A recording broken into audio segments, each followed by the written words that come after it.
Welcome to another edition of the Progressive Mind Show. My name is Senna, aka Alinko. Sorry about my mic. I had it somewhere talking to you. Very excited to be coming your way again. Today is February 21st, and we are going to be doing another episode on the Chicago elections. Today, we'll talk about the mayoral race with State Rep Kam Buckner, who will be coming on the show around 7 p.m. And right now, we're talking about the aldermanic elections in the city of Chicago.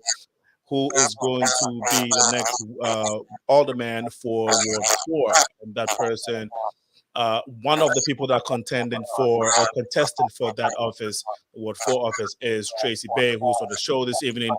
Really want to thank you all for joining, for coming on. Tracy, how are you today?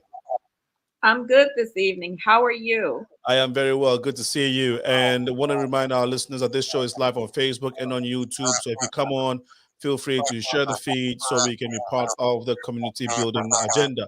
We apologize in the late start of the show that was due to technical issues, but we're here on now. And we want to hear from Tracy. Tracy, is the first time having you on your show. On this show, we are very pleased to be connecting with you.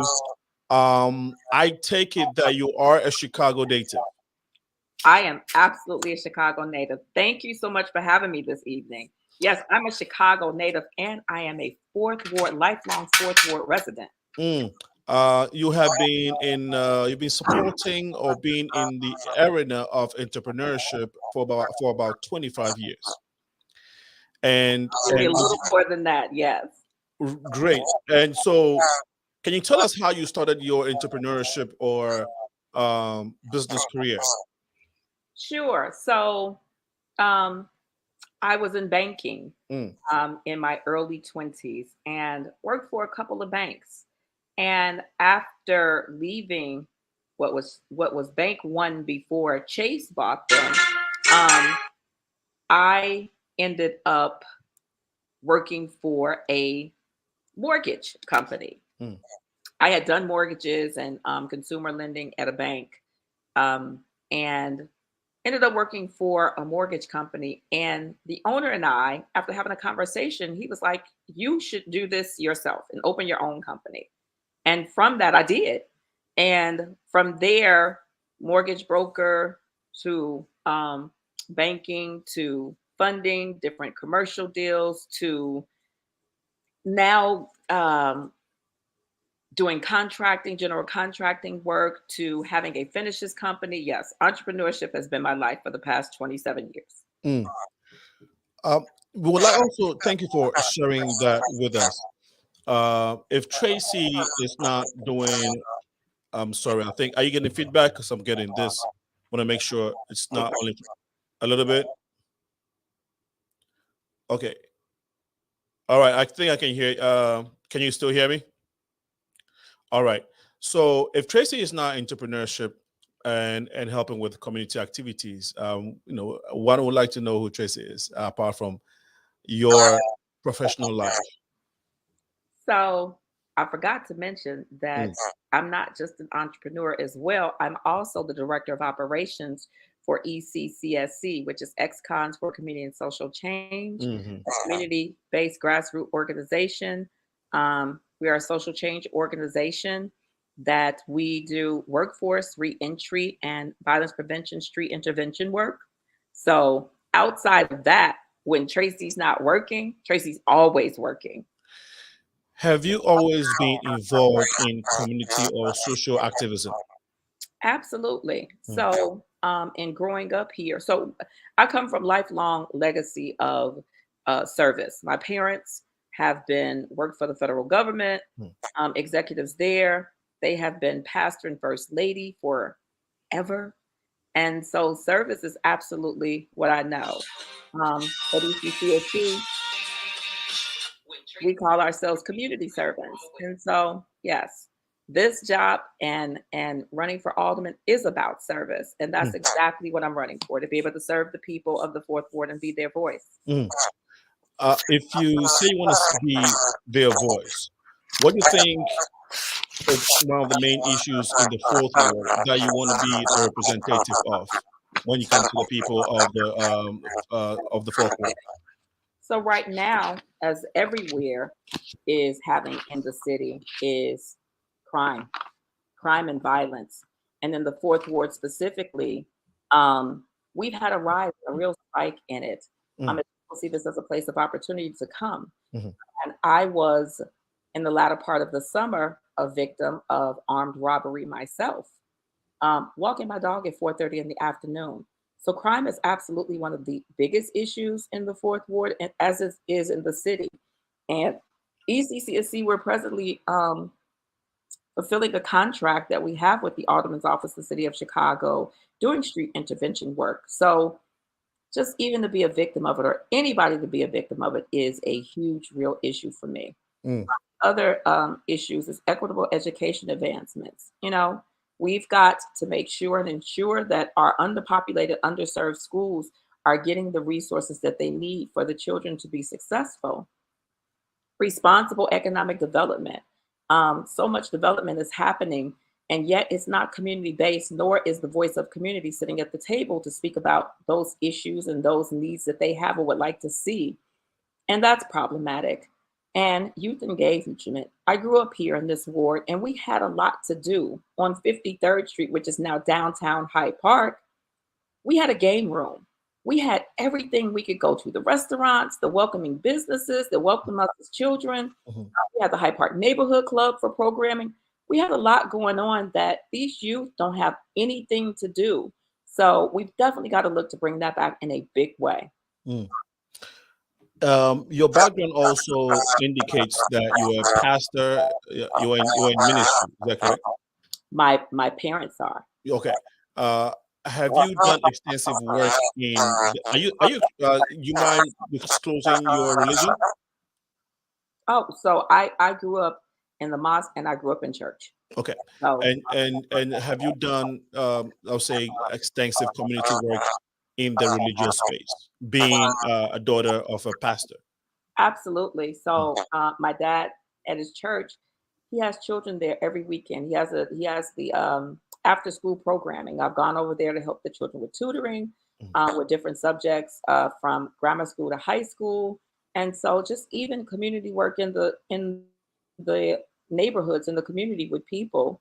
Um, help, as I stated, service. Everything that I've come through in life has been about service and how we can be helpful in that capacity.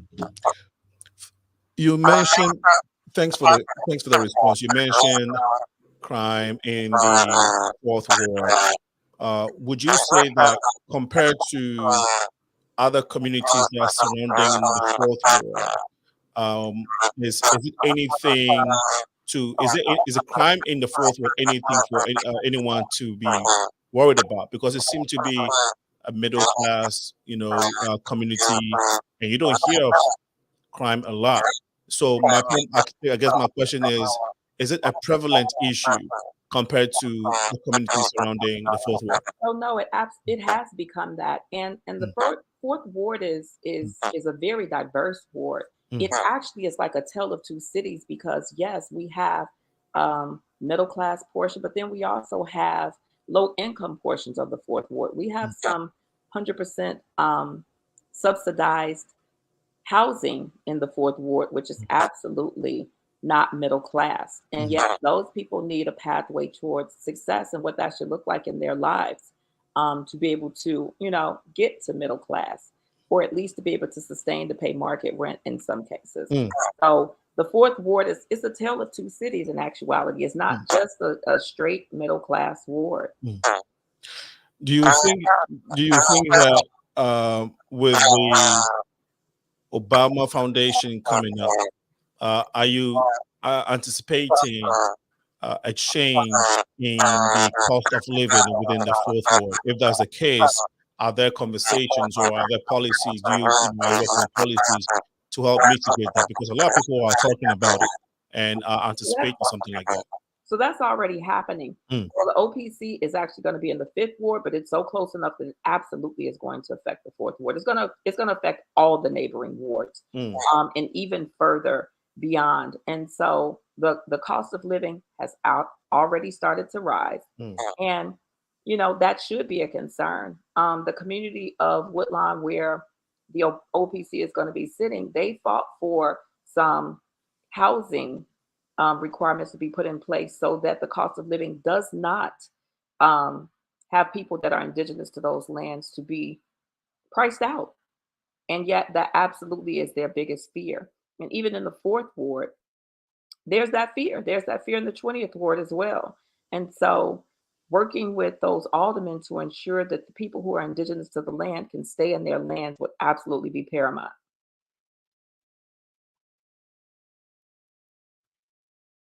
I can't hear you. Thanks for that, Larry. Some would also say that, well, it would still be good for the fourth ward because it's going to bring businesses, perhaps a lot of investors. Some say that somewhat that will be good for the economy of the fourth ward. Would you agree to that? For which developments? I mean, in terms of the Obama Foundation, when it does come, I mean, you said that it would. I mean, we all agree that, and not just us, people have spoken about how it will change the cost of living, basically in a negative way. It will be good for some people, but for middle class and a whole lot of lower class, it will would, absolutely, I yeah. believe that it will impact some people's lives, and that we need to be making sure to ensure that those people aren't priced out of their homes and priced out of their communities. So in the fourth ward, we have the Bronzeville Lakefront coming, which is the old Michael Reese site, which is the biggest parcel of developable lakefront land that exists within the city. So that's actually in the fourth ward. And I sit on that committee that we meet to discuss what is going to come to that site and what the quality of life is going to look like for the residents of Bronzeville, as that's going to be in Bronzeville, and to ensure that that particular site brings what's on that site, that it also benefits the surrounding community. And that's a pretty big development coming too. Absolutely. You working with the ECCS, The director of operations. ECCSC. Yes. Absolutely.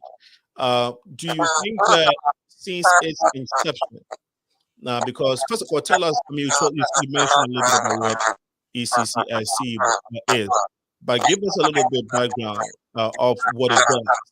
Because the reason why I ask is that organization, your organization, is situated in the fourth ward. Is that correct? So our office is actually in the 11th ward. Okay. That's actually 11th ward where we are, which isn't too far from the fourth ward either. And yet we're all touching each other. And like I said, we have similar issues. Crime being a part of the ECCSC, and violence prevention is a big part of what we do. But so is the workforce, and so is the reentry work. As we were founded by Tyrone Muhammad, who, spent 21 years in prison. And so that reentry work and having opportunity and resources for returning citizens coming back to the city who, in most cases don't know it anymore, is a very big thing that he works towards. And we do as an organization. Yet upon coming out and being released, realizing that violence and lack of opportunity for youth and people just in general, that was something that we picked up full steam ahead under his direction to ensure that, we can help direct the lives of the people who we intervene in their lives, that we meet in the streets. Awesome. Based off the work you've been doing so far, which part of the city would you say you encountered a lot more calls to attend to issues of violence or just community intervention? So we're considered a citywide organization. So like I said, presently right now in the fourth ward, we're actually intervening, doing street intervention in the Grand Boulevard community of the fourth ward. Okay. And do you find yourself doing more of the work in the fourth ward or around it? Both, in actuality, both. Okay. Because you can't just do work here, and yet if there's a problem that's over there that's affecting here, not over there too. Absolutely. Yeah. And so that's what that looks like for us. So, in being in the street and hearing and dealing with and intervening in those lives and being told who they might be warring with or who their ops are, Got to go deal with the ops too. Yeah. No, I'm sorry. I just wanted to ask, what made you want to run for the fourth ward president? So good question, man.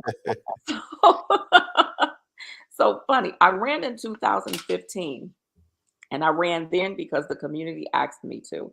And that's actually the case right now. And so initially, when I was asked to run, my answer was no, because we're busy. We're extremely busy. Like I have a finishes company. I'm on jobs around the city. And so it was a no. And that was until I got robbed. Um, a block from my house, the middle of the day, just simply walking my dog on a Saturday afternoon.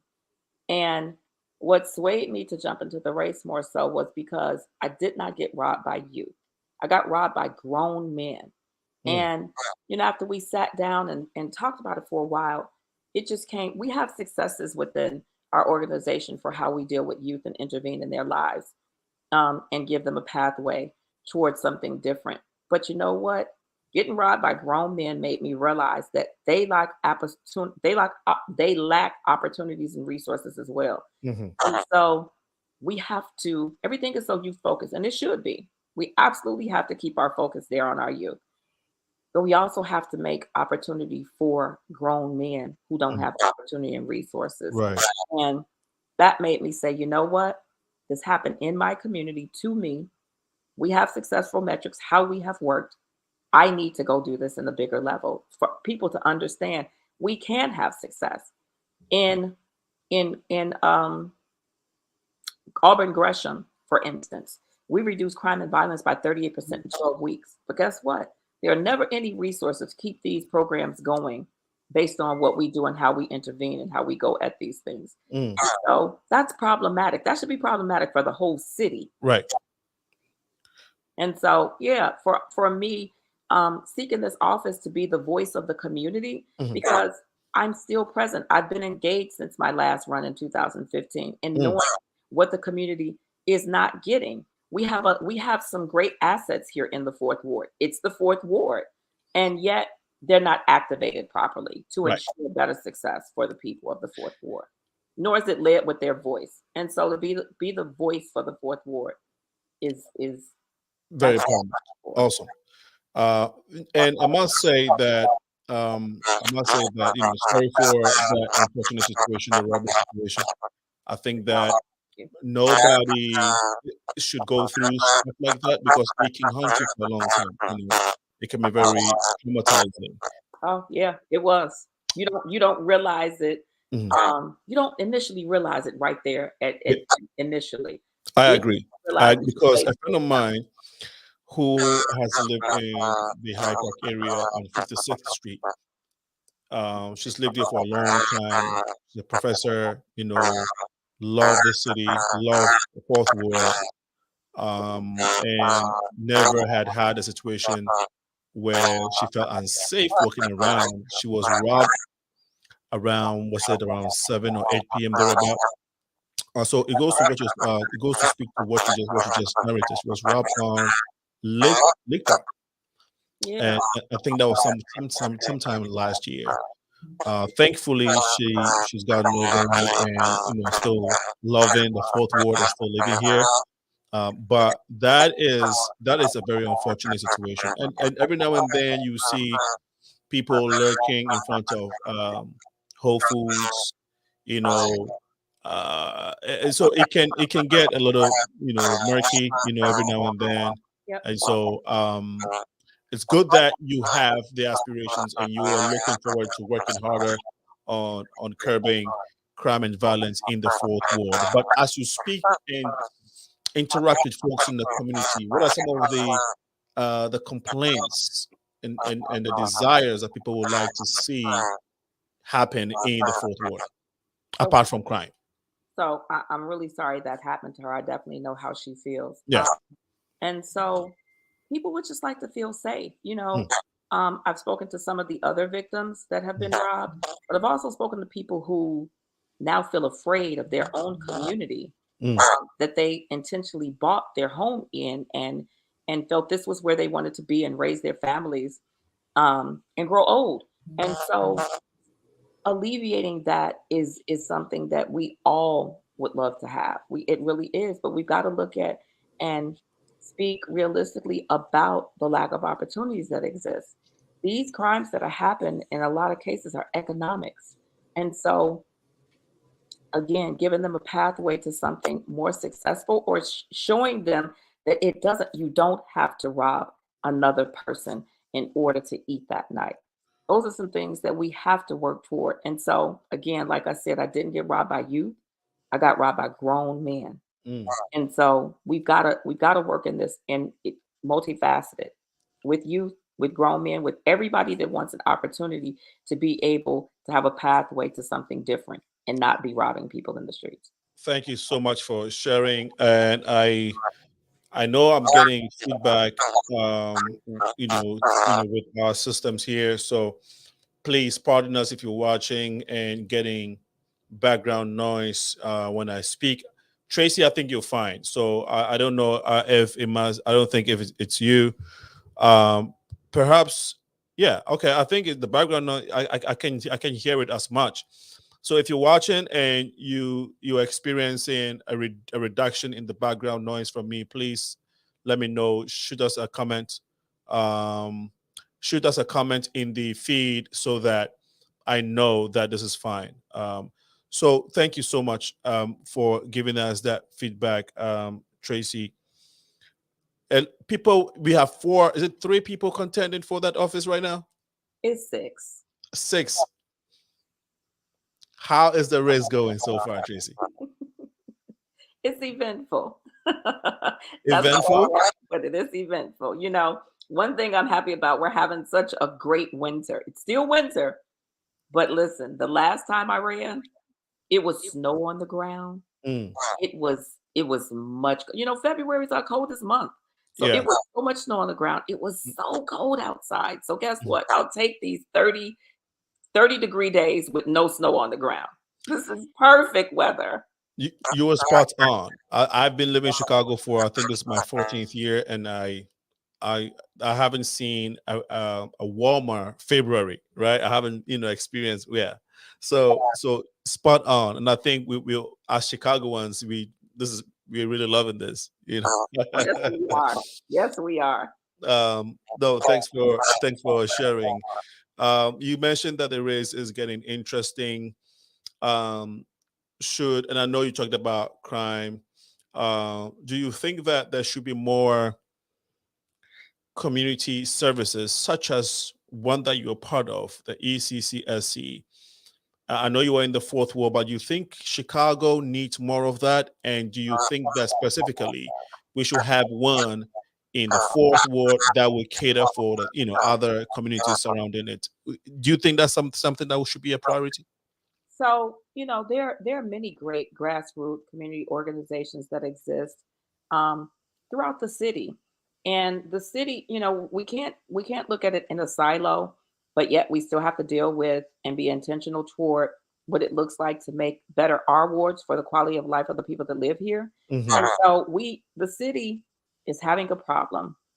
We closed a lot of mental health facilities under Rahm Emanuel's administration, and that was actually when I ran before. And so the city is trying to figure out how they can bring mental health back, and yet it's needed in a big way, as the unhoused population, um, just a lot of people actually need access to mental health care. Mm, So one of my ideas has been to bring it in through the community-based organizations that exist already right there in your ward. Whether you have somebody that can come in 3 times a week, 5 times a week, but you don't have to try to figure out right now how to open up so many mental health facilities. How about just bringing it back to the community organizations that are already there doing good work in the ward? This is a way that we can get at it quicker, and we can make sure that what these services are being delivered right now. mm, And we yeah. can start that sooner rather than later. Mm, mm. No, that's very important. And so thanks for sharing. What will be Tracy's top three priority when she gets into office? I think so. Schools, like I said, equitable educational advancements for sure. Okay. Just ensuring that our children have a pathway to success, whether it be in, forming the proper relationships with school administrative staff to ensure that youth can have um, all opportunities toward post-secondary education, if that's where they choose to go, vocational or entrepreneurship, if that's something that they're interested in. That's something that we have to be intentional about to ensure that our children know where they're going after high school. I've talked to so many youth, and unfortunately, they don't know what they're going to do. And college is not something that they foresee themselves doing. So we've got to be talking them toward what that next level of life looks like. Small businesses is important to me. Small businesses are the beating heart of local economies and communities.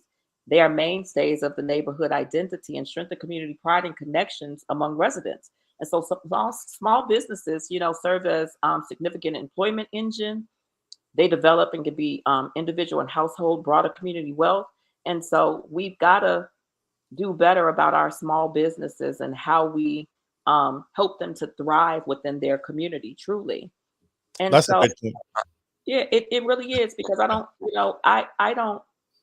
I don't see enough small businesses from people that live in the fourth ward able to thrive here. Yeah. And so that is absolutely something that's very big to me. And so economic development, responsible economic development to me is what that looks like. And that's, it doesn't start just with brick and mortar. It has to start with the people.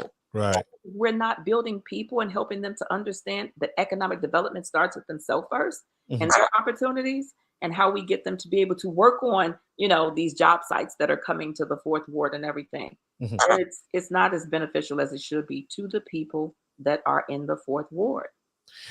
Thanks again for sharing, Tracy. Yeah, I think I see where.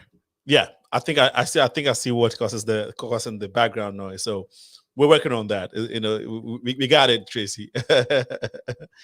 You mentioned in the 25 years of your entrepreneurship skills, leadership, what do you think you've picked from that equips you better than the other candidates to run this office to the benefit of the people? The fact that I have been able to survive 25 plus years in business, I know what it takes to have to reinvent yourself, to pivot from an idea that might not be working and move towards something that shows more and better success, to listen to your team and to, hey, and be able to say, you know what, that sounds better. Let's try that. Or to just work at things differently. Having survived, again, 25 plus years as an entrepreneur in this city is no feat whatsoever. And so, like I said, being able to accept what you know, accept what you don't know, and having the proper people around you that can help you to be the voice for the community, listen to their needs, and make sure that you connect with them in the best way, um, is paramount for me. Like I said, I would definitely um, keep it and have the proper people at the table forming. You know, we have some advocacy groups in the ward, organizations, and we have some councils in the ward, activating them so that you can get their voice and hear it and know that that's a better idea than maybe your own, is absolutely something that I would be doing. That's powerful. Can you mention some of these key advocacy stakeholders that you want to work with or would like to work with? Every community stakeholder. That means law enforcement. That means school administration. That means small businesses administrations, the chambers. That means community. We have Grand Boulevard, we have Hyde Park, we have North Kenwood. Also, working with community-based organizations that are in the ward. I think that we should all be one big group, melting pot of coming up with the solutions that it takes to ensure that the fourth ward moves forward stronger and better together, with the voice of the people and the needs of the people leading that.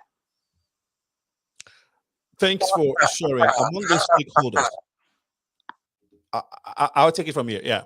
Among the stakeholders that you mentioned, which ones do you? I mean, which do you would you say is key and crucial to be at every um, community council meetings? Now, is that the right terminology for it? Because I know the city at the city level they have a town hall meeting and city hall meetings. Are the aldermanic level? Is that the same terminology for it, or is different? Nope, it's the same. It's community councils, and There so you like go. I said, But there are organizations with yes, but I want you to tell us which key organization that needs to be at every community council meeting. specifically. Let's see. Mm. Um,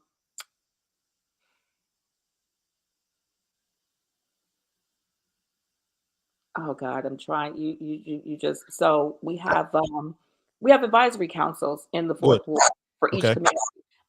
The greater, what is it called? The greater grand? No, that's not it. It's Mhm.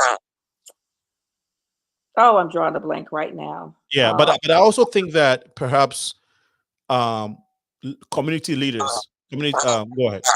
Oh, you mean community leaders specifically by name? Yes, and setting grassroots community organizers that are very prolific, have the boots on the ground, that must be in the room or that must be at a table during the community council town hall meetings. Well, I think Mm. so for me that I'm not going to tell you who the community leaders are. But I'll say one. The reason why I ask you is the reason I'm asking is there are I haven't lived in the fourth ward myself for a long time and lived around it. I've seen a lot of very prolific, I mean, or prolific and selfless community leaders, individuals, and organizations. One of them, of course, is ECCSC, and I think I can mention that. And I know you're trying to avoid it because you're part of it. The reason why I said that is I know Tyrone personally, and I've seen his. Everybody in the city of Chicago knows that, and so I'm saying organizations such as these, right? And I'm sure you have identified a couple and some individuals. Actually, there are some names, but I don't want to mention them because we're on air. I don't know if they've given me the permission to do so. So what I'm saying is that during this town council meetings, perhaps the protocol will be the alderman and certain officials that will be at this town hall meetings, and of course some of the members of the community. But what I'm saying is, what I'm trying to get to is organizations such as ECCSC and others like them. I'm advocating or asking, should there be a policy where these or representatives from these organizations and these individuals must be at every meeting? Why? Is because they will speak for the people. They are on the grounds and can talk to and can advocate for the needs that would help people in the community. And I think that's the point I'm trying to get to. So absolutely, I would definitely say ECCSC. But understand something. I walk my community not just during aldermanic times or looking to run for a race. Um, Again, I 2015 when I ran before, there's a part of the community that told me that they wanted a laundromat. And you might not think that that's important to them, but here we are 8 years later, and this part of the same part of the community does not have a laundromat. So again, walking to ensure that I'm connecting with the people in the ward throughout the whole of the ward, and of course, every stakeholder that is in the ward with ECCSC. We get around to a lot of people and touch a lot of people in a short amount of time. Would absolutely be paramount to have their voice heard, their input put into it, um, along with other community stakeholders to ensure that, like I said, everybody's voice is heard for sure.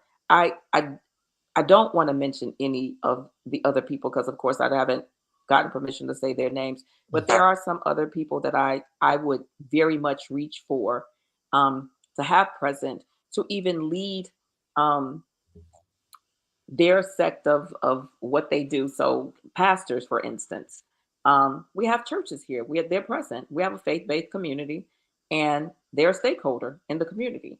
Them forming what that looks like to come together and have a head of that to be able to discuss what they say their needs are is absolutely necessary, as well as all school administrative staff, everyone.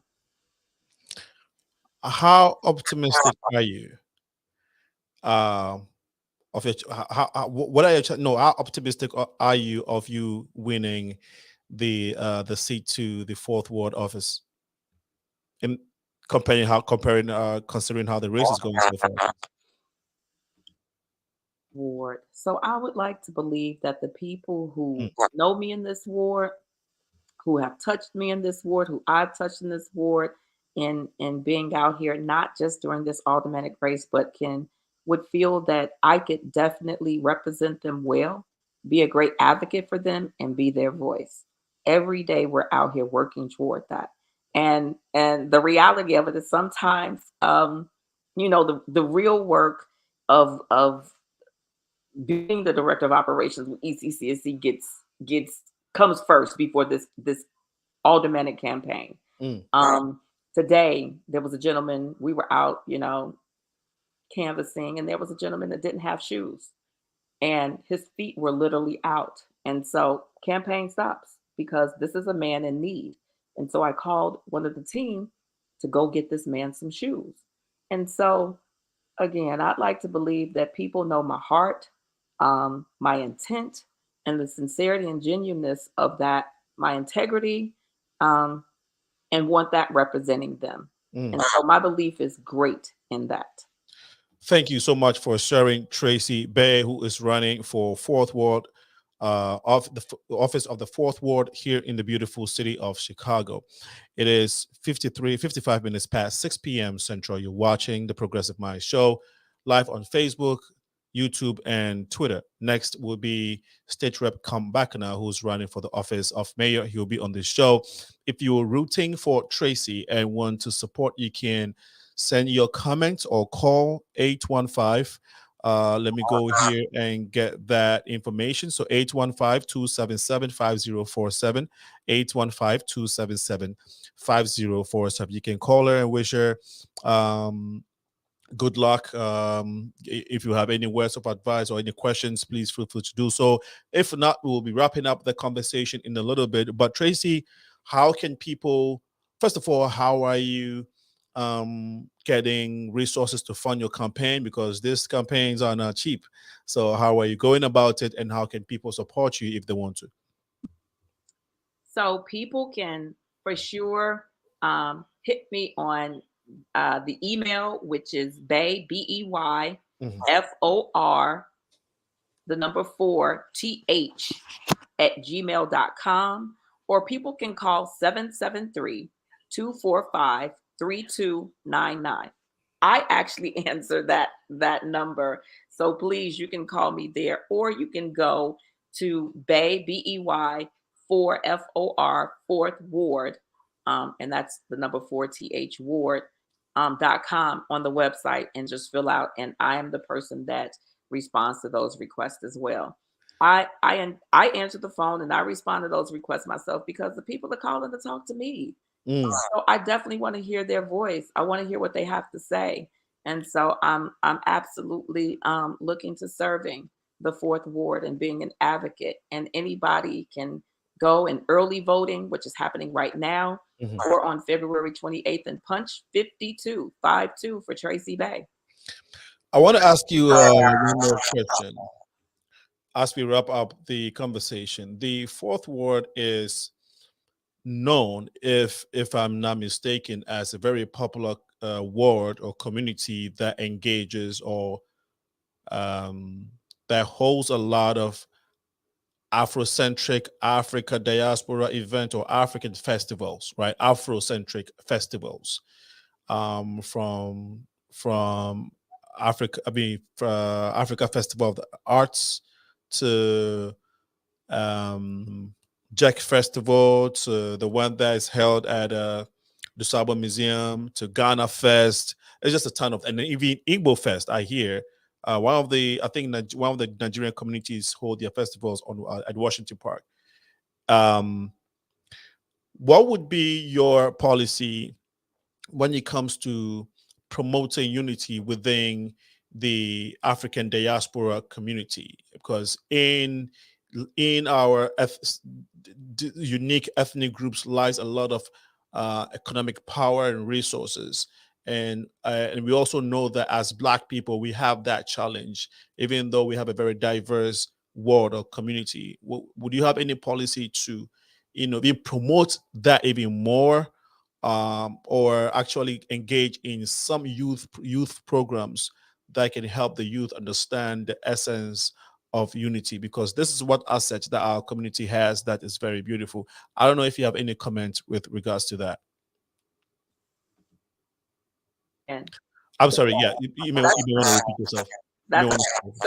So that's a stakeholder. You all are a stakeholder. And so having that coalition formed and at the table to ensure that those type of fests that we enjoy at the summer and at the end of the summer continue, to bring culture to people who don't know, to be able to deliver a good time, but also teach people, that come to celebrate these activities in the ward, would absolutely be something that again, you would be at the table, you would have a voice, and you'd be able to be heard, so that we can continue these things and work together to build upon them. Awesome. When is voting? When? Sorry, I think that okay. When does voting start? Where can people vote? When is voting day actually? Early voting has started in the ward. It's at King Center, 4314 South Cottage Grove, every day from 9 a.m. to 6. The election day is next Tuesday, 1 week away, 7 days, February 28th. And voting starts at all 28 precincts at 6 a.m. to 7 p.m. throughout that whole day. So if you don't know your precinct, you can definitely go to the Chicago Board of Elections and you can look up your address, and it'll tell you where your voting site is.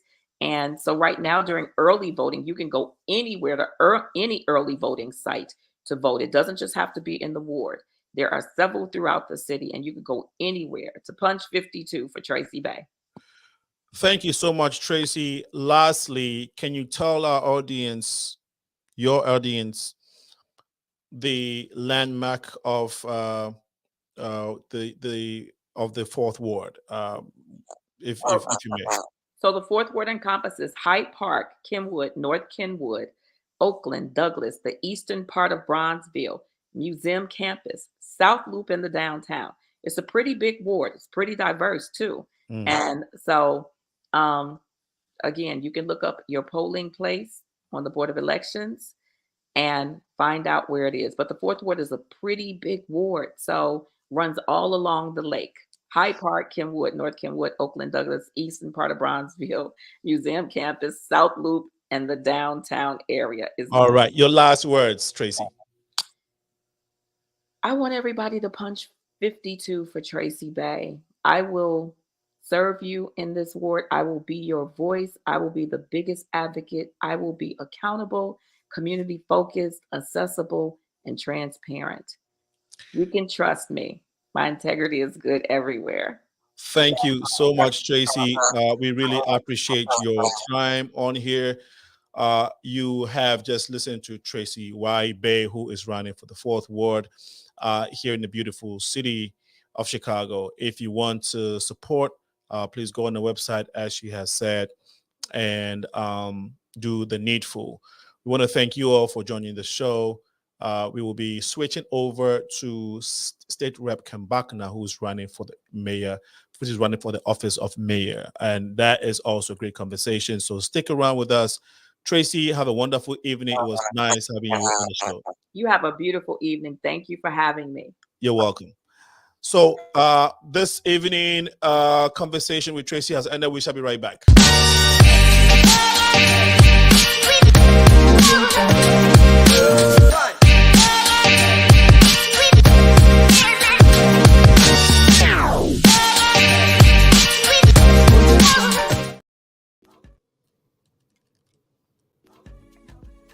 The Progressive Minds is supported by the United African Organization, presenting citizenship application assistance workshops to assist green card holders to become U.S. citizens. Becoming a citizen is easier than you think, and it protects you and your family. Your voice can be heard through your vote, and becoming a citizen allows you to do that. Ever want someone from your community to represent you? Become a citizen and run for public office. Join Unite Africans as we celebrate the rights and freedoms that come with U.S. citizenship. Ready to take the first step in the naturalization process? More information. Contact us at 312-949-9980 or 773-420-8976 or visit us at www.uniteafricans.org. Well, welcome back to the show. My name is Stena, aka Alingo. This next session is State Rep Kam Buckner. We'll go right to the man of the moment, at least on the show. Okay, State Rep Kam Buckner. Welcome to the Progressive Mind Show. Thank you for having me. Good evening. Good evening to you. It's a pleasure. I personally have heard your name. I've seen it, in a lot of places, but we've never met face to face. And so it is a pleasure to have you. This is a platform where we build our communities through these type of dialogues.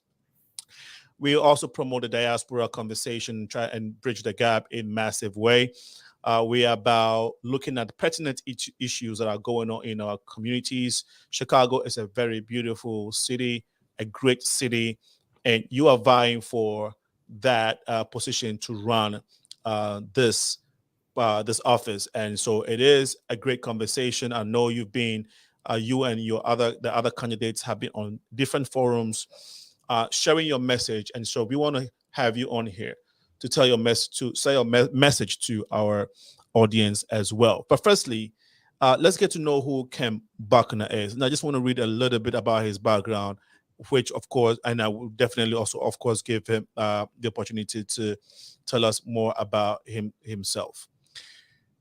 So on January 18, 2019, Mr. Kam Buckner was appointed to the Illinois House of Representatives to succeed Christian Mitchell, who left to become a deputy governor of Governor Pritzker's administration in 2020 election.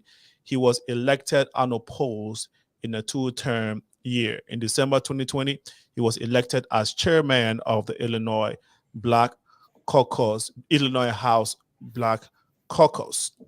There are other accolades of this great gentleman, of this great state representative of the United States the state of Illinois. But we'll have him tell us a bit more. State Rep, again, we would like to know, first of all, are you a Chicago native? Were you born and bred here? Did you go to school here? A little bit background about your educational background, please. Yeah, absolutely. So I am a native of the city of Chicago, born and raised on the far south side. I am a third generation Chicago public school graduate. And so I am a native son. This is my home. I've been here for the majority of my life. I left for college, left for a couple jobs, but I've always returned back home. And I am raising my family right here on the south side of Chicago in the beautiful community of Bronzeville. Chicago runs through my blood deeply, and that's part of the reason that I'm running for mayor of Chicago. Thank you. You mentioned that you went to college. Can you tell us the name of the college? Yeah, I went to the University of Illinois in Urbana-Champaign on a football scholarship. I majored in political science there, and then went to law school at DePaul University College of Law, downtown Chicago. Great. And you said you raised your family in Bronzeville. Yes, sir. You want to give us a little breakdown of the family unit structure? Yeah. So my wife Bernadette and I have a 14-month-old son named Castillo Elijah, and we are very proud parents, man. And the work that I've been able to do in the General Assembly, the work that I'm looking to do from the mayor's office is really focused on the next generation, like my young man who I want to live in a city that is safe and provides him opportunities. Awesome. How long have you actively been in community organizing and in politics? Yeah, for the majority of my life. So immediately after graduating from college, I began working on Capitol Hill. I worked in Washington, D.C. for Senator Dick Durbin for 6 years. I then came home to Chicago to complete law school, as I talked about earlier, and then left Chicago to go work for the mayor of New Orleans, Louisiana. I had that job for a number of years and then came back home and ran a nonprofit. I have always been focused on the people of Chicago and making sure that people, specifically in forgotten neighborhoods, have the ability to live a quality of life that is on par with their neighbors around the city and around the state and frankly around the country. And so this has been my life work. It's what I do. My parents dedicated their life to public service. My mother was a teacher. My dad was a law enforcement officer. It really is in my DNA.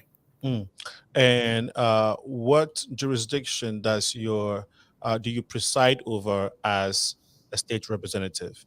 Yep. So the 26th district is a district that's situated completely within the city of Chicago. I essentially represent most of the lakefront in the city. And so I've got neighborhoods like South Chicago, South Shore, Greater Grand Crossing, Woodlawn, Washington Park, Hyde Park, Kenwood, Bronzeville, the South Loop, downtown, River North, Streeterville, and the Gold Coast. Thank you. And you mentioned that you've lived in the Bronzeville, Hyde Park area for a long time. I have too, and I love it. I love the diversity, and it's a beautiful place to be at. One would also wonder, having been a state rep with such larger responsibility, why would you want to come down to mayor level, which is, just the city of Chicago, right? Well, I truly believe that being mayor of Chicago is the greatest political job in American politics. Okay. Because this is such a great city and it has such a great history, but it also has such a tremendous opportunity to be, so much more. And so when I look at this city and I look at what Chicago has given me and my family, the opportunities that it has given us, I'm excited about the quest to lead this city into a new era of greatness. And so while we've been able to do some great work in Springfield, I'm very proud of the work that I've done there. I really want to come back home and be able to help lead the city forward. Awesome. Would this be the first time you're running for the mayor's office? This is my first candidacy for mayor. Yes, sir. Awesome. And you mentioned that, we all know, and we've mentioned it briefly, a few minutes ago about the greatness of Chicago, the significance of it. But from your viewpoint, and for those who are listening, from your purview as a state rep who have worked also nationally, how crucial, how significant is the economy, the city of Chicago, to the entire USA? Yeah, it's huge. Listen, Chicago has the third largest gross domestic product, meaning we are the third largest economy in this country. If you break down cities, and honestly, a lot of people don't know this, but if Chicago was its own country, if we were our own separate republic or our own separate country, we would be the 22nd largest GDP in the entire world. And so what we mean to not just the state of Illinois, not just the Midwest region, but what we mean to this country and to this entire world is huge. And so I often say Chicago has a real opportunity to lead and to show other countries and other cities around the world how to win during very tough circumstances. But our economy is huge, and it's a huge driver for once again, not just us, but our neighbors all across this country. Oh, I think you're muted. Thanks for playing a professional production assistant today. I got you. That helps. We've been having a bit of issue with our systems, and so thanks for bearing with us. You mentioned that you play football, and and you live in Hyde Park, which Bronzeville. A lot of people admire this neighborhood for the diversity, the restaurants, the festivals that we get every year, the Bad Billikens and all of that. And so I wouldn't ask you if Rep Kam is not, Rep Buckner is not engaged in his office duties and of course family. What are some of the places you'd like to hang out here in the ward? Yeah, listen, Chicago is beautiful. Sorry, the city. I meant to say city. Yeah, and it's replete and complete with great places. My family and I like to spend a lot of time on the lakefront, enjoying the beautiful lakefront and the trails and the paths there. We also spend a decent amount of time over in the Phoenix Garden that we have near Jackson Park, right in Washington Park. I love Jackson Park in the springtime when the cherry blossoms come out. A lot of people talk about cherry blossoms in Washington, D.C., and I got a chance to live there and see those, but they're just as beautiful right here in Jackson Park. Chicago is such a fantastic place. So many awesome and amazing scenes and sights that a lot of people just don't know about. There are a lot of hidden jewels in Chicago. And so for me, it's important to get out and around and see as much of them as I can. And I take a lot of pride in showing my son different areas of Chicago, and my wife as well, because she's originally from Florida, showing them different things that are really nostalgic to me as a young man who grew up here. So unfortunately, we lost his connect, but this is the age of virtual communication, virtual business. So, you understand. We'll get him back on very soon. We were talking to Rep. Kam Buckner, who is running for the mayor of office. We have him right back here.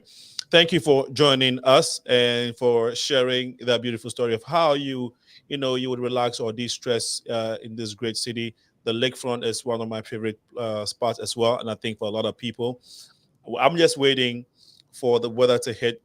Once we hit 56 to 60 thereabout, that whole spot is full. And so, but I don't know what's going to happen to 63rd Beach with all this construction stuff going on. It's going to be a lot of inconvenience this summer. Hopefully they have it ready for us. The city should know that that's an important place for us, and that the summer and the springtime are coming. And so we need to make sure that we can enjoy it. Okay, we don't have a lot of it. So when it comes, please give us all the spots. We need them. Absolutely. Awesome. Great. Have you tried some African restaurants already? I have. Listen, so there is the spot Bolat that I like to go to. Yep. And the one on 51st? Yes. Yeah, so that's a spot that we like a lot. And then listen, my state rep office is right on 35th and King Drive. And so I spend a lot of time at Yasa. Way too much time, but it is so good, man. It's one of my favorite spots in Chicago. Great, beautiful. So Chicago, from people who are looking from the outside in, who call it different names. I mean, I see it differently because of the propaganda or stories that may have been projected or has been projected about our safety, crime, insecurity, all of that. And so a lot of times when you speak to people who are not from here, the first thing they say is, crime. Yeah. Now, I know there has been a great conversation in that regard, and all the candidates may have policies. But what is your take on, first of all, even the city being called nicknamed Chirac? Yeah, I think it's disrespectful. I think it is abhorrent, and it's just not who we are as a city. And I think it's important for all of us who live in Chicago to fight back against labels like that. And I think it's important for the mayor of Chicago to do whatever he or she can to be the best chief marketing officer of the city that they can be, to make sure that people know that Chicago is a special place with special people. And yes, we have issues that we have to deal with. We have great, but we have great opportunities as well. And so I think changing the narrative about who Chicago is on the world stage is going to be extremely important moving forward. Thank you so much for sharing. A while ago, we just spoke to, before you came on, we spoke to Tracy, who also works with ACCSC, one of the community policing organizations in Chicago, a very prolific one at that. Do you think that model is much needed in the city? Would you, as a mayor, advocate for more of that, or basically expanding what we already have to help? Because you can see the work they're doing in the communities, to be honest. They get called everywhere to help intervene crime and all of that. So what's your take on that? Yeah, listen, I think the best way to create real public safety is to empower communities. And communities can only be empowered if the folks who actually live there are the ones who are being a part of the solution. And so The work that the ECCSC has done, I've seen it up close and personal. It's been extremely helpful because, once again, communities know what they need to feel safe and, more importantly, to be safe. We can't talk about creating true public safety if we leave folks like that out of the conversation, right? And so what I've talked a lot about is putting more resources, more money, more energy behind these efforts that are grassroots efforts. Folks who live in a community who are actually trying to do the work, we've got to embrace them and bring them in to be a part of the solution, because that's how we move the city forward. In your view, what has been the reason why crime keeps, the reason why Chicago has not been able to come to grasp when it comes to crime in Chicago? Well, we got to have a conversation about our young people. We have refused to invest in our young people. We know that in Chicago, the people who are getting involved and caught up in the cycle of violence are younger and younger every single year. We know we have 11 and 12 and 13-year-olds who are once again caught up in this cycle. And so we have to have resources and opportunities for them. We can't, continue to do things like not have mental health access, continue to poison our folks through lead pipes, and then not put resources in our schools, and then, turn around and say, why can't we keep people safe? We can't keep them safe because we're not investing in our youth. We're not giving them the opportunity to do anything other than being involved in criminal activity. And so, when I talk about the way we move the city forward and the way we, coalesce to find ways to do this work, we have to focus on our young people. If we don't, we're going to be in some huge trouble. How do we do that? Yeah, I think there are a few ways. I think one, providing opportunities and resources. Number one, listen, when I grew up in Chicago, there was never a summer or a after school period where, where I couldn't go to the parks, or I couldn't go to the libraries and get some programming that helped me throughout life. When it comes to sports and extracurricular activities, the arts and theater, our school system has stopped doing a lot of that. We can take a short break so you can get some water if you want. I'm okay. I'm good now. Okay, good. Our school system has stopped doing a lot of that, right? And also, we have to deal with the social emotional learning when it comes to our young people. Our young people have been going through trauma. Think about having to go to school on the computer because of COVID. Think about going through a pandemic where people were dying. Think about living in a community where people are getting shot every single day. No one would be okay with that. And so we've just patted our young kids on the back and tell them to kind of go forth and figure it out by themselves without giving them the proper resources that they need. We got to have an all hands on deck effort to deal with the issues that our young people are facing on an everyday basis. Great points, Kam Buckner, for that great response to that question. And some also, and personally, I also look at it from this angle of single parenthood. I think that we as a community struggle with that a lot. You see the prevalence of this issue on the south, west sides of Chicago a lot. It's not to say it's not everywhere in the city, but talking about helping the youth and investing in them, will there be a policy from Mayor Buckner's office basically supporting, sponsoring, and encouraging grassroots community organizations that will be instilling or helping to put families together? Because as we struggle, of course, we're not going to be able to keep two people together to take care of kids, but I think there are programs that we can implement to help parents to train these young people, because the city and the government cannot train these children for us. We have to be. But if parents or people are struggling with other factors that are beyond them, part of it is job, accommodation, they can afford it. They go into the prison system, and when they come back, they can find jobs. So if people are struggling, then it takes away the attention that they need for parenting. So all I'm saying is that, will there be programs like family-oriented programs to help these young people, to help families stick together, hence great parenting, and which is what we actually need at the very grassroots. Yeah, look, it takes a village to raise a child, and Yeah. you got to really believe that, and I do. Mm. And so when we talk about our young people and our young parents and our families in the city, I think the city government has to be able to provide some resources and some tools to help people live their lives right in a way that is appropriate.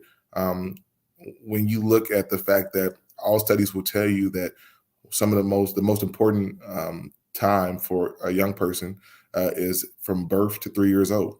Right. So that means by the time they get to the schools, public school system, they're already molded in a certain way.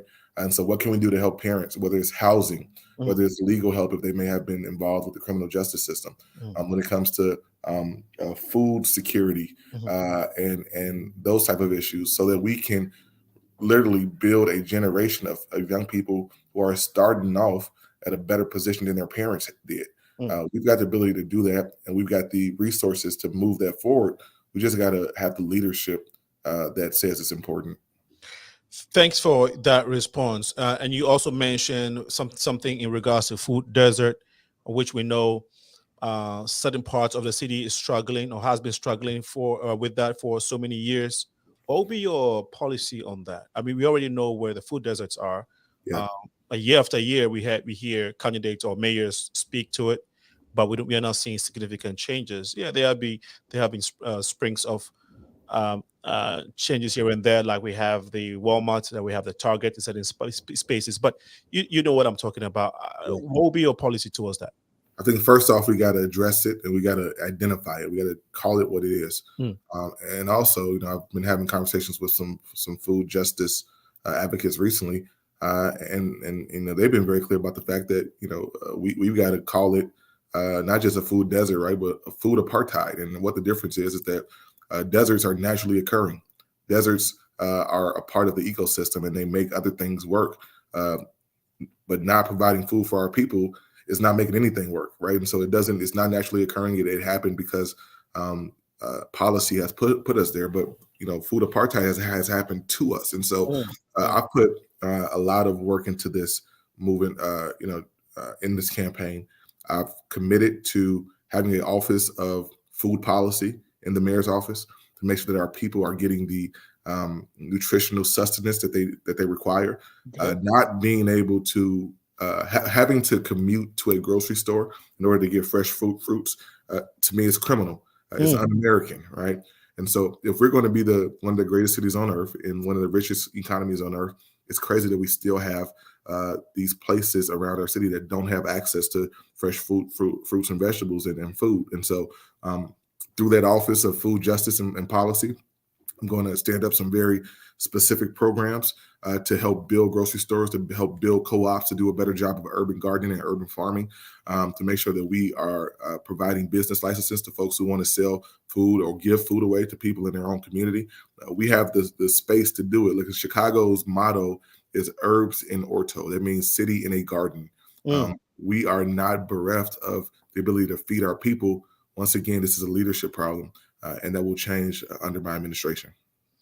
Again, thank you so much, Rebecca, for your responses. It is 27 minutes past 7 p.m. If you just join us, this is the Progressive Mind Show, where we build our communities through dialogue. And we are talking to Rep. Kam Buckner, who is running for the mayor office in Chicago. And he has given us one of his favorite spots, in the city, which is the lakefront. So you know that if you this summer, if you want to, check him out, if you just meet him in person and say hi, you should be looking for some of the beachfront in the city. Thank you again. If you want to call or just express your gratitude, recommend, anything or ask questions, you can pass your comments in the feed. You can also call 815-277-5047 if you want to be part of the discussion this evening. Naila Ali just joined us. Naila, good evening to you. She said, hi, everyone. Hi. Tyrone says, Cam is my man. Thank you. And if you want to join, again, if you want to share your comments, please go ahead and do so. We are live on Facebook, YouTube, and on Twitter. If you missed this one, I mean, for those of you who are watching, you can tell your friends. If they miss this one, they can watch it on Facebook. The recorded piece will be on Facebook, YouTube. Once you are there, share the feed, like the page, and subscribe. Turn on your notifications so that when we come here every Tuesday at 6 p.m. to engage with the community, you can be part of it.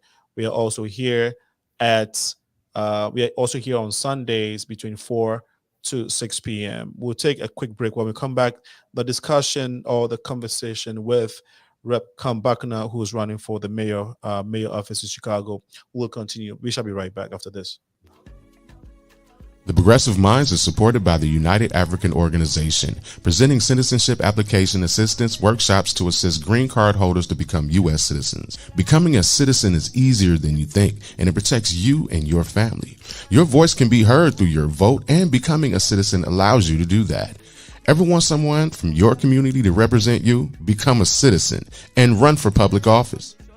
Join Unite Africans as we celebrate the rights and freedoms that come with U.S. citizenship. Ready to take the first step in the naturalization process? More information. Contact us at 312-949-9980 or 773-420-8976 or visit us at www.uniteafricans.org. Well, welcome back to the show. This is the Progressive Minds. We will go back to Kam Buckner, but right after this break. We shall be right back. There is a cry. Aglo, Aglo, Aglo. Aglo Bolingbrook Lighthouse is a network of caring women. We are a dynamic global movement with a single mission to see God's purpose fulfilled on earth as it is in heaven. Our mandate is every nation touched and every heart changed for God. We invite you to our prayer meeting every Saturday and breakfast meeting held every last Saturday of the month from 8 a.m. to 9 a.m. via Zoom meeting. For more information, please contact Dickness Rebecca Modi at 630-297-1471 or Reverend George Ofe Ado, our advisor, at 630-414-9505. We look forward to having a refreshing time with you in the Lord. Thank you and stay blessed. There's a cry in my heart. Well, welcome back to the show. We'll go straight to our candidates for this evening, and we would want to hear from him with regards to taxes in the city. A lot of people are moving from here, as you know it, to Indiana and neighboring cities, towns. Just want to avoid the city of Chicago, avoid the city. Your policy, first of all, what's your view on the tax policy, sales tax, what do you call it, amenities tax, all of that? What's your view on that, and what is Mayor Buckner's policy to that effect? Chicago is one of the highest tax cities in this country. Mm-hmm. And whether we're talking about sales tax or property tax is what I was trying to remember. Yeah, for sure. It's an issue. It's an issue, and we have to find a way to stabilize what's going on, right? And so, a few things that I've offered as mayor of Chicago, what I'll do. First off, we have to stop tying our property tax escalator to inflation that is based on the National Consumer Price Index. What that essentially does is it compares places like Bronzeville and Hyde Park and Kenwood and Woodlawn and South Shore with Manhattan, New York, with Honolulu, Hawaii. And what it does is it artificially inflates the numbers here. We don't have to use that rubric. We are a unit of government who can use a localized unit, a localized rubric. We have to do that in order to create some stability for the people in Chicago. Secondly, we have to go through this budget with a fine-tooth comb and to look at where we need to create some efficiencies, to see what we're overspending on, to see where the bloat is, to see what we've done wrong. And listen, I've said this in this campaign, and I'll say it again here today, that I'll lead by example by starting at the actual mayor's office, and making sure that the budget at the mayor's office gives an example for departments and agencies around the city on how to do things the right way. We've got to stop trying to tax our way to solvency. It's never worked in the history of this country. It's never going to work. We got to quit trying to penalize people for wanting to stay in Chicago, because what's going to happen is we're going to lose people. And so what I put forth is a plan that helps us grow Chicago, because the truth of the matter is that the answer is not more taxes. The answer is more people in Chicago. It's growing our tax base and then being able to provide better services to Chicagoans so they don't feel like they're being fleeced every time they get a tax bill. You're spot on in terms of losing brain power. I know personally, I know doctors, lawyers, nurses who live in the city but work outside, and have literally moved after a while. Literally, they now live in Indiana and work in there. Some actually leave outside and work here, and of course, and this is a common thing now. They move and live in other places and come and work here, and they spend the money outside Chicago. They make money from here and take the money outside, and so the city is actually losing on that ground. So that is a big issue. And some will also wonder that, and I think it's one of the reasons why people have become very apathetic to politics in general and some of these races, because they feel like, okay, year after year or term after term, we hear politicians say, okay, we're going to do something about it, but it never changes. So how different, or what approach would Mayor Buckner use at the City Hall in convincing other council members to enforce these policies to make life a bit better for citizens of Chicago? Listen, I think the mayor gets the opportunity to lead the charge. The mayor gets the opportunity to be the person that sets the vision for this city, which is what I've said a lot in this campaign, is that I don't think that we have a mayor or have had a mayor in a while that has a vision for Chicago. We have mayors who have used their sight, and by sight I mean someone who's able to point out our problems. But vision is about the solutions and about the future. And so when I talk about leading Chicago in a way that's visionary, a way that's important for our future, that is the way that I'm going to deal with the city council and the department heads and the agencies, and with Springfield and with Washington, D.C., because we got to be able to work with all of those folks to get Chicago in the best position that we can be in. But listen, it's because of it, you have to take the approach that this is not just about the next election. This is not just about the next election cycle or the next budget. This is about the next generation. It's building the city that we deserve to live in. And I've been able to do that type of work as a state representative, as the chair of the Black Caucus. And I will continue that work as mayor of Chicago to bring all of us along to find a way to yes instead of getting stuck at no. Great response. You mentioned chair of the Black Caucus. What is the functionality of that office? Yeah, the Black Caucus in Springfield. So there's 22 members of the House Black Caucus. We are the largest caucus within the state legislature. And 2 years ago, at the height of the pandemic, my colleagues elected me to lead them and to chair us in that space, which meant I got a chance to formulate policy and to be the spokesperson for the 22 members of the Black Caucus. And those members are spread across the state. We're not just in Chicago. We have members in Waukegan and Peoria and Rockford and Champaign and East St. Louis, all around the city of Chicago, all around the state of Illinois. And we fight for the rights of Black folks in this country, in this state, through our policy initiatives, through legislation, and by holding government accountable to the Black residents of Illinois. Okay. So you're saying that by virtue of your experience in playing this role, you have the capacity to talk to people on both aisles and get people on board in implementing your policies at the City Hall. Yeah, listen, I'm a collaborator. I get things done and I bring people together. That's what I've always done in my career, both personally and professionally. I believe in results and I believe in solutions. And so that will be the hallmark of my mayoralty in the city of Chicago. Thank you again, Rep. Buckner. And you mentioned, so talking about the Illinois Black Caucus, were you part of the delegation that went to Ghana recently? I didn't make it. I was busy in this campaign, but So you missed it. Yeah, I got a chance to talk to a lot of my colleagues who were on that trip, who had an amazing time, and so hopefully at some point soon I get to make it there. You probably don't know, but the Progressive Mind Show, myself as the founder and the host and the leader of the African diaspora, literally facilitated that that move to Ghana.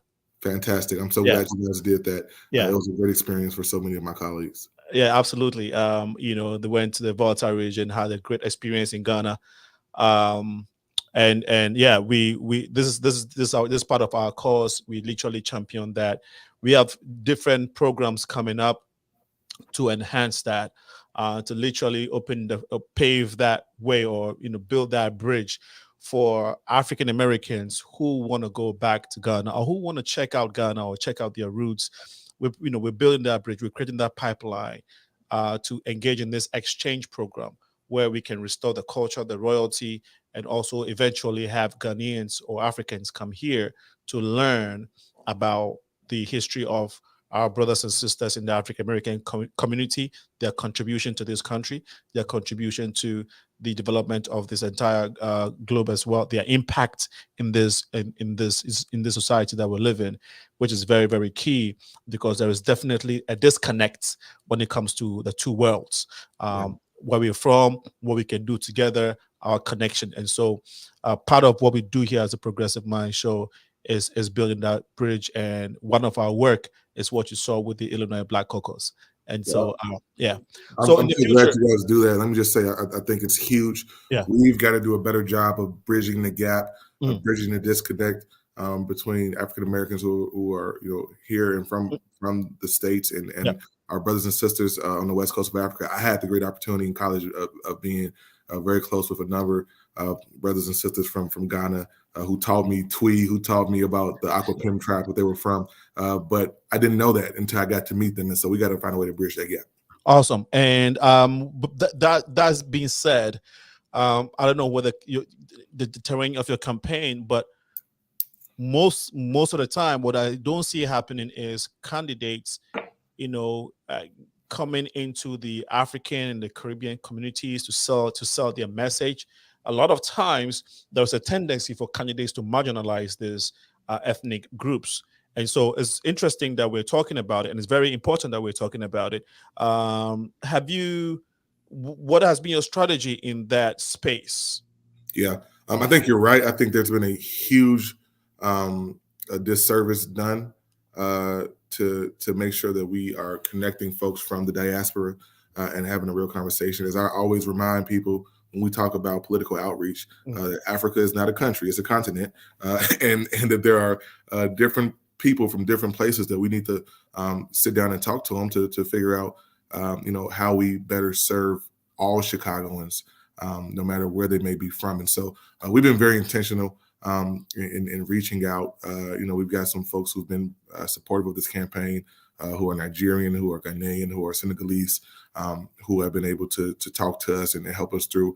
We spent a good amount of time with many of our Haitian and Jamaican brothers and sisters here. My wife is actually Cuban, and so we spend a lot of time in that community as well. And so we got to continue to do this work. I think changing the way campaigns are run in this city and this state to make sure that we're not leaving anybody behind. Absolutely. Knowing that the founder of the city is from Haiti. That's right.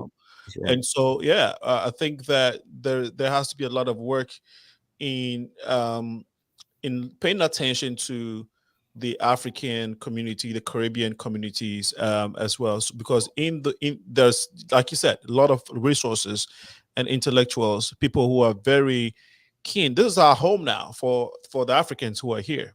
Me personally, and for my fellow Africans and Caribbeans, this is our home, and we pay a lot of attention to what is going on, and we just hope that you all can come to us, because it's difficult to reach you guys, because you live in this big high offices that we can get to.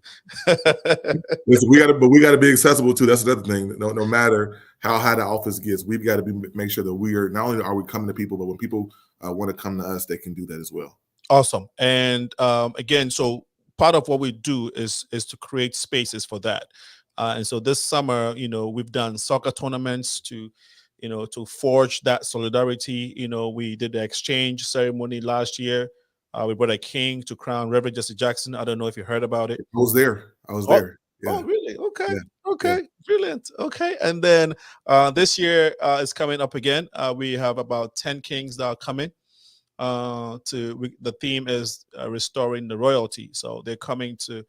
We're going to be restoring the royalty that was stripped from our brothers and sisters in the African American community and those who have Caribbean heritage here. And so it's going to be a beautiful ceremony, a 3-day ceremony here in the city of Chicago. So our kings are coming to bridge the gap. They are coming to right the wrong for over 400 or 500 years. They're coming because after 500 years, they didn't come to search for their brothers and sisters here.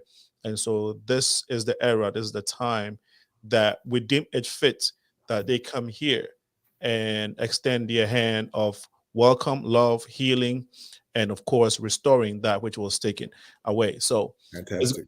It's going to be very powerful. Of course, the things that we can talk about in later. It's 44 minutes past 4 p.m. You're watching Progressive Mind Show live on Facebook and YouTube. We will continue the conversation, but there's a comment here. Okay, I think Naila was just posting something about the exchange. All right, we will share that later. There was a report that I saw while I was preparing for this interview with you. It says that Chicago has more lead pipes than most major cities in the United States. But then I think the efforts to replace these pipes has been very slow. Is this a concern you've identified, and what will be your strategy to speed up the process?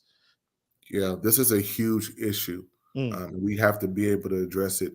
If you read the science that's come back from the United States federal government, what they'll tell you is that there is no amount of lead in drinking water that is okay for human consumption. It terribly alters the human brain. And think about what that does for a young person under the age of 25 whose brain is not yet fully developed. It is literally poisoning our people. Chicago has 400,000 lead service lines in our city, more than any other city in this country.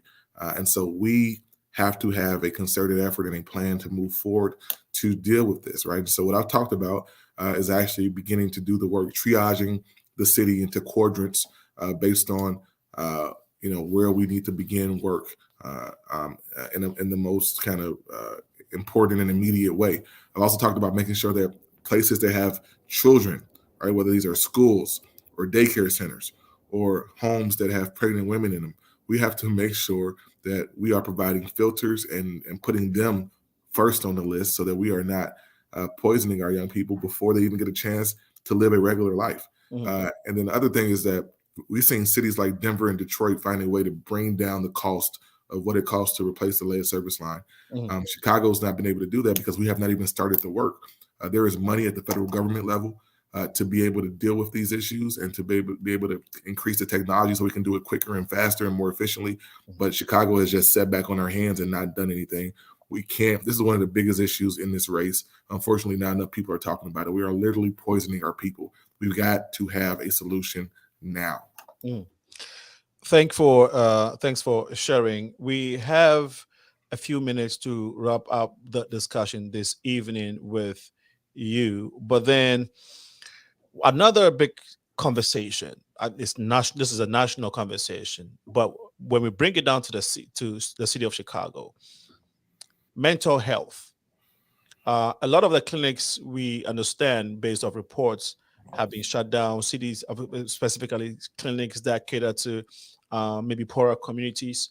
What's your take on that? Are you looking or planning to reopen these clinics and probably add more as when you become the next mayor of the city? Well, listen, unfortunately, there is a huge correlation between the previous question you asked me and this. When we look at the mental health issues that are going on in our community, one reason is because, once again, we are poisoning our people through lead pipes. that being what it is, I'm the only candidate in this race who has come forth with a comprehensive standalone mental health plan. And in that plan, I talk about reopening 20 mental health clinics around the city of Chicago, making sure that 4 of those clinics are 24 hours, 365 days a year, so people can always go to them. Digitalizing the functions on how people make appointments for our mental health clinics. Like today, you still got to walk into a clinic, fill out paperwork, and come back the next day to actually be seen. This is 2023. We got to be more cutting edge and being able to get that done in a different way. I've also talked about putting mobile clinics around Chicago, mobile units that move and people can come in and deal with their mental health infirmities and issues. I've also talked about putting satellite mental health clinics in our schools and our libraries for our young people who really, really need to deal with the trauma that they're facing on a normal basis. Listen, mental health care is health care. The city of Chicago has for way too long left too many people behind, and under a Buckner administration, that will change. Thanks for sharing. We're trying to run through a few more things.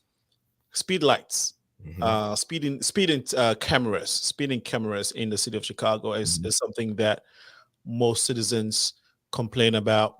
That now, first of all, there's a complaint that there are too many speeding cameras. Would you be opposed to reducing the speeding cameras? And then secondly, we also understand that the threshold has been dropped from 10 to 6 now. So obviously a lot of people are going to be in that pool, and the tickets are no joke. And if you miss them, the triple, the double, the triple, before you know it, I had a friend whose car was booted at a very crucial time. The booting is also another crazy. I mean, I would say, can I use the word pandemic? What I'm saying is that the people of Chicago struggle a lot, especially in the poorer communities.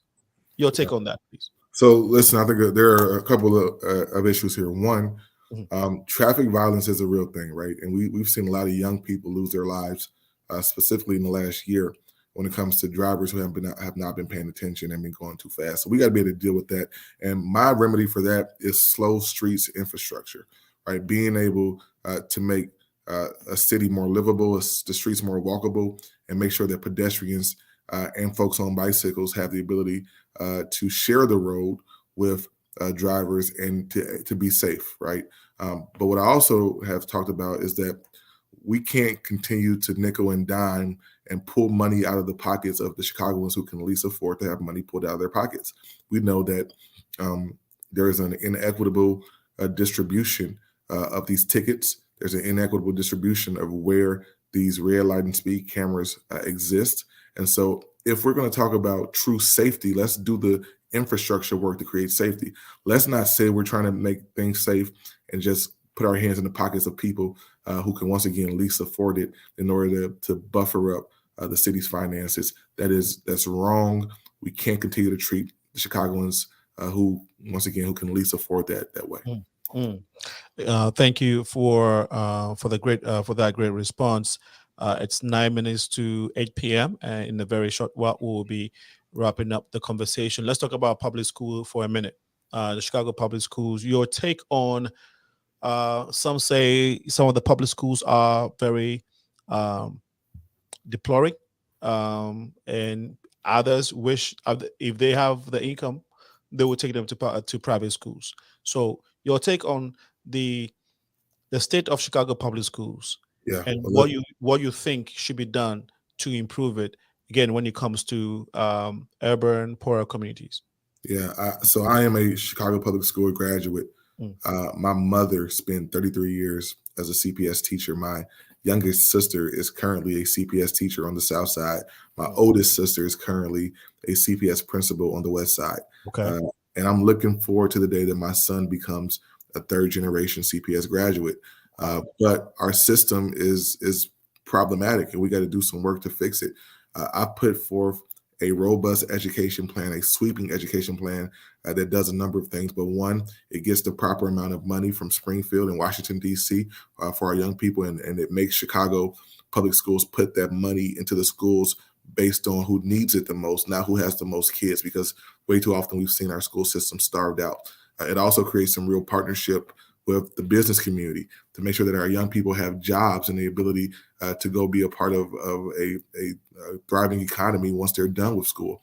I talk about putting trades and the vocational learning back in school. So for the young people who don't want to go to college, they have the ability to raise a family and to earn a living and to do that work. I also I have talked about making sure that we intensify what we do for our young people in the preschool years, right? From 3 years old to 5 years old. What are we doing to teach them and to provide them the resources they need to be able to be successful? It's not rocket science, but the truth of the matter is that when we have failed and we have neglected our young people at the CPS level, then they begin behind the 8 ball, and we try to find a way to catch up. And by that time, it's too late. We have the opportunity to fix and to grow this city by truly investing in the Chicago public school system. And so any real investment in the city has to start there. Awesome. I'm going to ask you a three-in-one question, kind of. Okay. Chicago is a sister city to Accra. During, I think, is it Ram Manuel's era? No, prior to Ram Manuel's era, tenure in office, Dr. Ewa, who is one of the, or I would say the highest African politician, he just retired, Dr. Ewa. Him and others advocated for the Commission for African Affairs at the mayor's office. That didn't come to fruition. The purpose of that office was to cater for the needs of African immigrants and also extended it to the Caribbean communities. Would you support something like that, as understanding that there is a huge number or presence of Africans here representing 55 countries on the continent of Africa, in addition to Caribbeans? Would you propose, or not propose, but would you support something like that? An office in your office that speaks and takes care of the needs of this large community? Yeah, listen, if Chicago is going to truly be a welcoming city, if we're truly going to be an international city, we have to take the resources we have and use it to grow and support the people who live here. And so absolutely, way too often we've done things like call ourselves a sister city without doing the sister city work. Right? Where's the connection between Accra and Chicago? Unfortunately, we're not doing a good enough job of it. I can guarantee you that you probably can poll a good majority of Chicago public school kids who are, let's say, 8th through 12th grade, and ask them to tell you who Kwame Nkrumah is, and they probably can't, right? So let's be serious about being a sister city, and let's be serious about exchanging culture. Let's be serious about making each other better by doing that. Awesome. There is a powerful, thanks for that response. There's a great organization in the city, United African Organization. Yeah. Good. Okay, you're aware of them. I meet with them every year. They're fantastic. Brilliant. Yeah. As Chicago is a sanctuary city, as so is the state of Illinois. As mayor, would you any plans at all to enhance their work and give them the support they need? Yes, and to entrench the stance of Chicago being a sanctuary city. Yeah, listen, UAO knows that I've got their back completely. I'm going to continue to do the work in Springfield, and then hopefully, as the mayor of Chicago, I know we've had some conversations about the Corpus Christi building for them. Whatever resources they need to continue to do this work, we're going to help them figure it out, because their work is invaluable, and they really embody the spirit of this city and why it's so important to be a welcoming city. Awesome. So what makes Kam Buckner a better candidate among the names? Well, listen, this is who I am. This is where I'm from. This is the city and the people that I've committed myself to. And I've shown that through my work, right? This is not just rhetoric to me. This is actual results. This is somebody who has a plan and who actually has the proof that they can get the plan done. I'm somebody who's been able to work across the aisle, work across the region to bring forth real solutions to the people of Chicago. When I've talked about this campaign, I've talked about this race, I've said very clearly, because of what I learned from my parents, both public servants. because of what I've learned from my community, that this is not a political platform for me. This is a love letter from a little boy to his city. Somebody who, once again, is completely invested in Chicago and Chicago's future, and who has shown it countless times through the work that I've been able to do. And so if you want results, if you want a mayor who's going to go against the grain and be able to do the things that we need to do to bring this city to be the best version of herself, then you need to punch 3 on February 28th, because I'm relentless. I love Chicago, and I'm going to continue to do the work to show Chicago and Chicagoans that I love them. Awesome. How is the campaign going so far for you? It's going well. We're up against obviously an incumbent and some folks with a lot of money, and I think there are people who thought that we were going to go away and go quietly because we didn't have the amount of resources that people had. But I'll tell you what, I've been the underdog my whole life, and I haven't had money most of my life, right? And so to me, that doesn't stop me from doing the work, to reaching out to people, meeting them where they are, and having true conversations about what they want Chicago to look like. And we're going to continue to do that. Great. And let's hear a bit more about your social media. How can people support you? Has early voting started? All of that. Yeah. Early voting has started. People can vote at the early voting sites in their wards and at the super sites downtown. Election day is February 28th. That's 1 week from today. That's next Tuesday. So we're coming down to the wire here. If you want to find us, we're on all things social media at Kam, Kam Buckner, Buckner, Shy, CHI. And our website is kamformayor.com. Lastly, what will be your closing remarks to the people of Chicago? Yeah, well, listen, Chicago, we deserve better. Well, we deserve leadership that is aligned with not just who we are and who we've been, but the future that we want to create for ourselves, and most importantly for our young people. We have a chance and we have a choice in this election. And so no matter what the pundits may say, no matter what the polling may say, Chicagoans are going to decide who leads them and how we lead. I've been very clear. I don't want to just be mayor of Chicago. I want to be mayor for Chicago. I want to work with you to bring our city forward and to create a reality in a city where you live does not determine if you live. So punch 3, February 28th, Kam Buckner for mayor. Thank you so much, Rep. Kam Buckner. I know it's been a long day. You've had a lot to do. I know that you're still on the campaign trail. We wish you all the best from the Progressive Mind Show, and we look forward to seeing great things coming from your campaign and coming from your efforts.